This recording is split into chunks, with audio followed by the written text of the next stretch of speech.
To get to the black hell of the coal mines at Pul-i-Khumri, we first have to go through the mountains north of Kabul. It looks beautiful, but it's a nightmare for the locals. At the Karkar mine, the snowfall is lighter, and the Afghan miners are oblivious as they trudge into lethal shafts for another day in a toxic medieval world. Karkar is a museum of technology and war. Surrounding hills are strewn with leftovers of battles fought, a tank silhouetted in the afternoon mist. Throughout the bleak mine site, sprawling over the velvet-smooth hills of Pul-i-Khumri, signs of abandoned technology and good times. But that was in the past. The story of the mine is the history of Afghanistan. In a sense, it's a museum of war and of technology.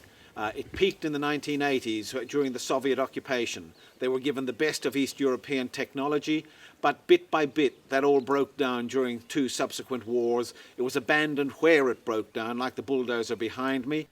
In a rare nod to safety, the engineers ban our cameras from the depths of rough timbered tunnels that snake down into the earth.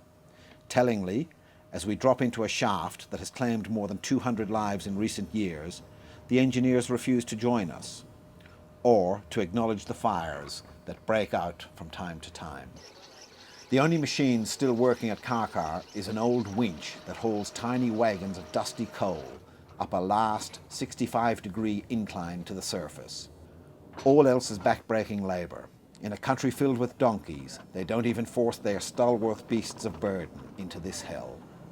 Instead, it's up to men like 45-year-old Mohammed Mazan.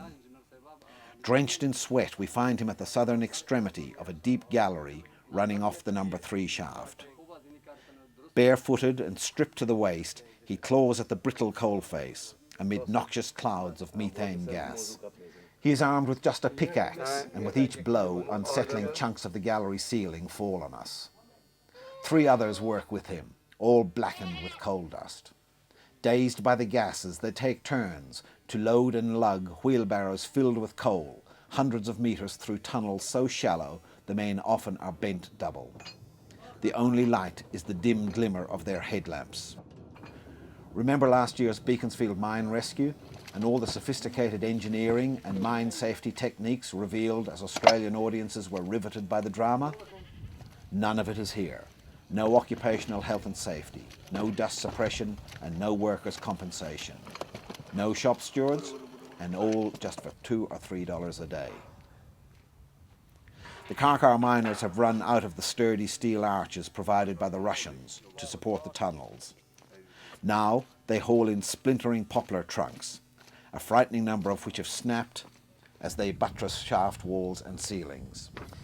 On the surface, the only noise is the intermittent clang of wagons as they are upended by men who push them with brute force to the end of a buckled little railway high above a stockpile that grows by just a miserable 50 tons a day.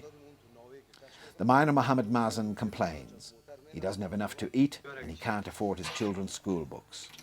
But recalling his last job as a member of the Afghan National Army, he is philosophical. As a soldier, I could be battling the Taliban, he says. But it is the same thing here.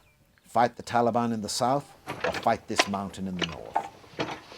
This is Paul McGough reporting from Pul-i-Khumri.